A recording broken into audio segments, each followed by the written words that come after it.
Այ ժողովուրդ ջան, ինչ ասես լսել ենք, բայց որ մարդը այցելի իր հարազատի գերեզման ու ինքն էլ մահանա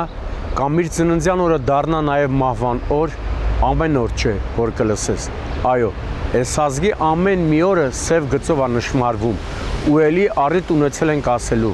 Այս ամբողջի մեջ ամենասարսափելին այն է, որ դադարել ենք զարմանալ։ Ամեն մի նման պատահար նախկինում մեծ հնչեղություն էր առաջացնում, բայց հիմա մարդիկ ասում են, մի մա ավելի, մի մա պակաս, այո, սարսափելի է նաև, որ այս ամենի վերջը չի երևում, ընդհակառակը գնալով շատանում է այն մարդկանց թիվը,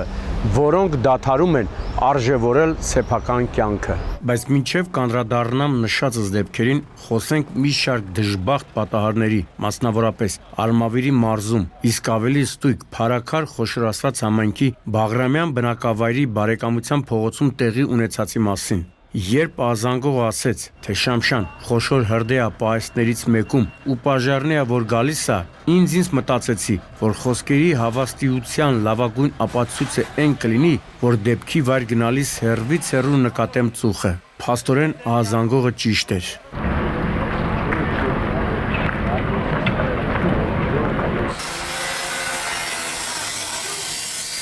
4 մարտական հաշվարկ, ինչպես նաև տեղի աշխատակիցները մի տևական ժամանակ պայքարել են կրակի լեզուների դեմ, իսկ կրակը ականատեսների վկայությամբ շատ արագ է տարածվել, կհարցնեք, բայց ինչ է եղել պահեստում, որ կրակը տարածվել է լույսի արագությամբ։ Ներքնակներ, ժողովուրդ ջան, ներքնակներ, ավելի ճիշտ մոտ 150 քառակուսի մետր ծածկի տակ 200 խորանարդ մետր ներքնակի հումք է այրվել։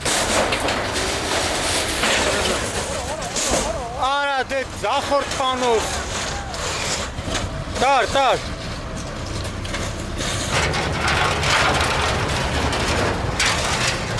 Ու քանի որ դեպքի վայրում էր նաև շտաբօգնության հերթապահ մոտս հարց առաջացավ, ինչ որ գործուն աջակցություն, ինչ որ մեկին ցուցաբերել են, թե ոչ, պարզվեց, որ ոչ, բարեբախտաբար ոչ, այդ միակ դրական փաստն էր, այս ամեն ինչի մեջ, այս արտադրամասի տերերը հիմա կհասկանան, թե ինչ գին է ունենում հրդեհային անվտանգության կանոնների անտեսումը, նկատի ունեմ մի կլորի գումարը, որը կարող են ծախսել հանգստի նպատակով, բայց անհանգիստ հոգալու են սեփական վնասները։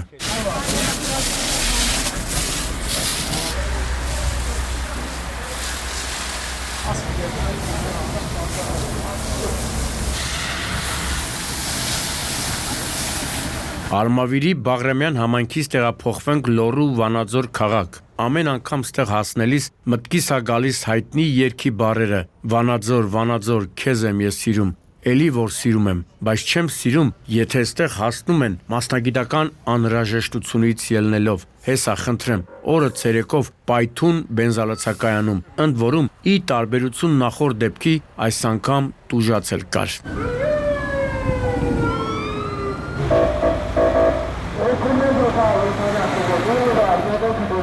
Սա այն դեպքն է, երբ կարող ենք հանգիստ ասել, որ մեկ վիրավորի արկայությունը բախտի հարց է։ Հենա տեսնում եք, որ տասնյակ մետրներ շառավղով ինչ ասես գետնին թափված չէ։ Իսկ դա նշանակում է, որ պայթունը բավականին ուժգին է եղել։ Իսկ որքան ուժգին լինի պայթունը, այնքան զոհ ունենալու հավանականությունը մեծ կլինի։ Բայց արի ու տես, որ պայթունի հետևանքով Վանաձոր բժշկական կենտրոն էր տեղափոխվել ընդամենը մեկ մարդ, ընդ որում ըստ ականատեսների Վանաձորի շտաբօգնության բժիշկների արագ ու հմուտ աշխատանքի շնորհիվ վիճակը վատ չէր։ Դենեք ժողովուրդ էլի։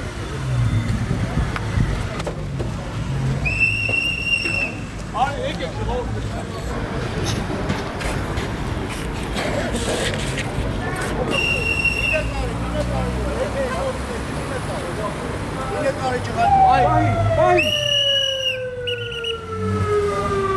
Էս էլ պայթունի հետևանքով վնասված մեքենան է։ Երևում է, որ պայթունի ալիքը կոտրել է մեքենայի ապակիները։ Հարցիս, թե արդյոք վիրավորն այս մեքենայում է եղել, նորմալ պատասխան չստացավ։ Ավելի շուտ տեսակետները հակասական էին, իսկ այ վնասների ծավալների մասով հակասական տեսակետ չկար։ Բոլորը համակարծիքի էին, որ բենզալացականի տերը կամ տերերը որոշ ժամանակ ստացված շահույթը չեն կարողանալու օգտագործել իրենց հաճույքների համար։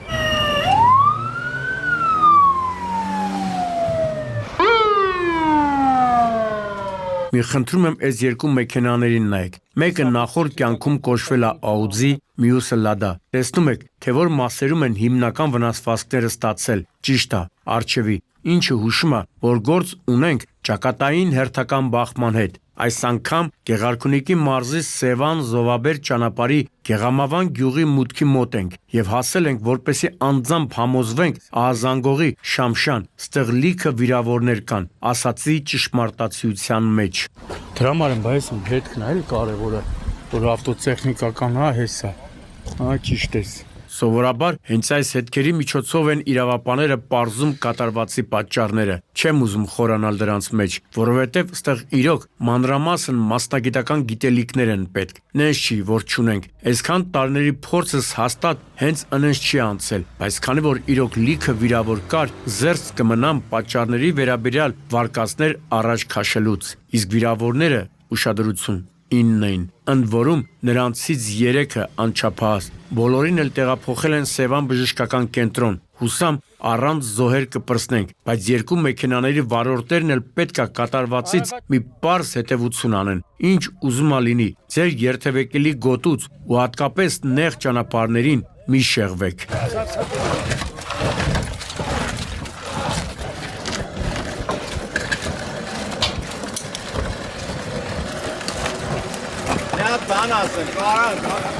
Չենք հեռանում Գեղարքունիքի մարզից ու փորձում ենք հասկանալ, թե ինչ են անում այսքան իրավապահ գերեզմանոցում։ Կարծնեք, որ գերեզմանոցն է Սևան քաղաքի հոգեկան առողջության կենտրոնի հարևանությամբ գտնվող գերեզմանոցն է։ Հենց այստեղից են Սևանի համայնքային ոստիկանության բաժնի ծառայողները օպերատիվ տեղեկություններ ստացել։ Կայանված ավտոմեքենայում դի է հայտնաբերվել։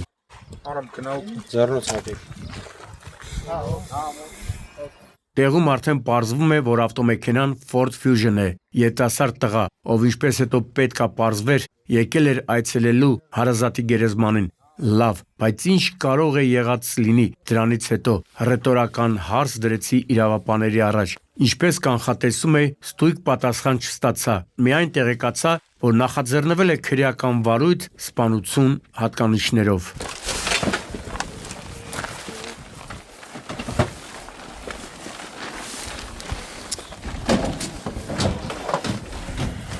Բայց մի շտապեք, հապճեպ եզրահանգումներ անել։ Սովորաբար նման դեպքերում հենց սպանություն հատկանիշներով էլ նախաձեռնվում է քրեական վարույթը։ Հետո, երբ քննիչները սկսում են աստիճանաբար մոտենալ իրականությանը, գործը վերավորակավորում են։ Չգիտեմ, թե ինչ կլինի այս դեպքում, բայց եթե պարզվի, որ երիտասարդը հանկարծամահ է եղել, կարելի է եզրակացնել, թե մահացած բարեկամը ինչ մեծ դեր ու դերակատարություն է ունեցել երիտասարդի կյանքում։ Որոշ ժամանակ անց տեղեկացա, որ դատաբժշկի նախնական եզրակացության համաձայն արտաքին զննությամբ դիակի վրա բռնության հետքեր չեն հայտնաբերվել։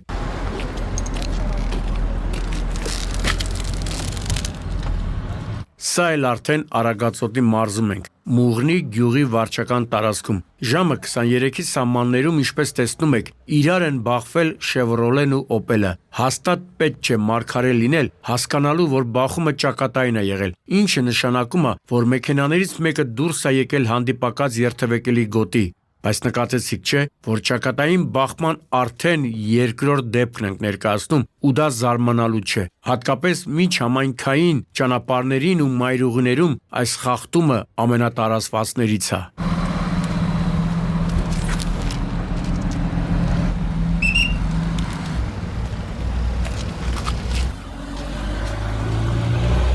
Թե հատկապես որ մեքենայի վարորդին իր երթևեկելի գոտին նեղ է թվացել, կդժվարանամ ասել, բայց որ դրա հետևանքով 7 հոգի տեղափոխվել են աշտարակ բժշկական կենտրոն, փաստ է։ Այս պատմության մեջ ինձ համար ամենագոհացուցիչ փաստն է, որ կրկին համոզվեցի, որ մարդկությունը չի վերացել։ Նկատի ունեմ հանգամանքը, որ տուժածներին մեծ ու արագ օգնություն են ցուցաբերել վթարի հարևանությամբ գործող բենզագազալցակայանների աշխատակիցները։ Ապրեք, տղեր ջան։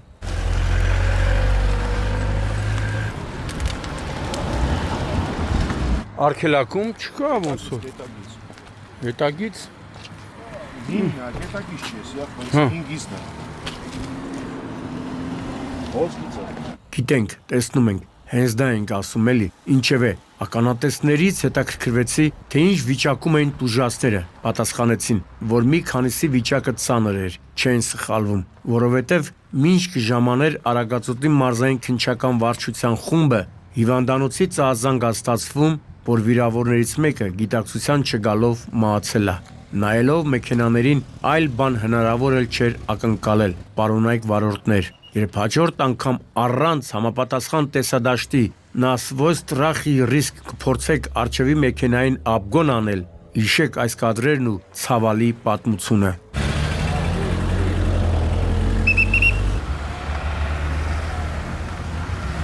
Եվ վերջում ընտանեկան հերթական ողբերգության մասին, ժողովուրդ ջան, էլի կասեք, թե Շամշան, հեսա կսկսես էլի խոսել ռուսական արտադրության մեքենաների անվտանգային վատ կողմերի մասին, հա, կսկսեմ, իսկ դուք իմ տեղը նույնը չէիք անի, էս ինչի է էլի նման, ընդամենը ժեշտի մի կույտ, որը իբր մեքենա է կոչվում, դե հիմա պատկերացրեք, որ այս վիճակին հասնելու պահին ներսում մարդիկ են գտնվել։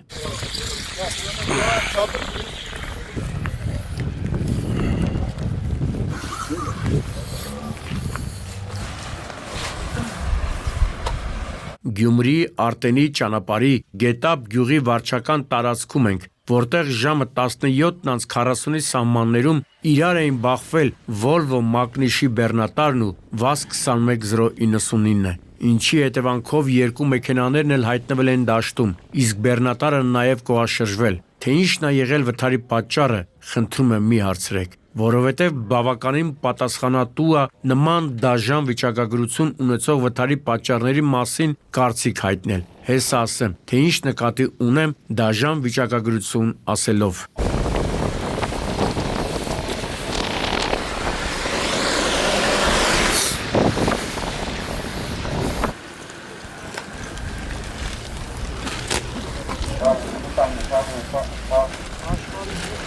Վթարի հետևանքով ուշադրություն։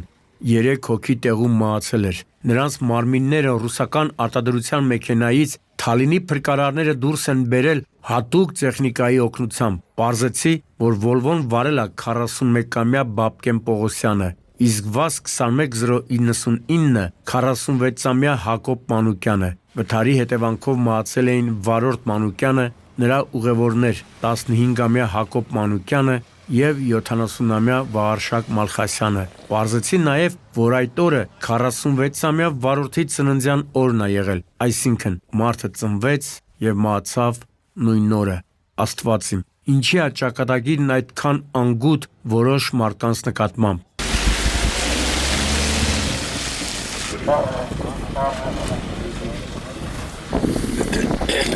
Գագիկ Շամշան, Սուրանկյուն։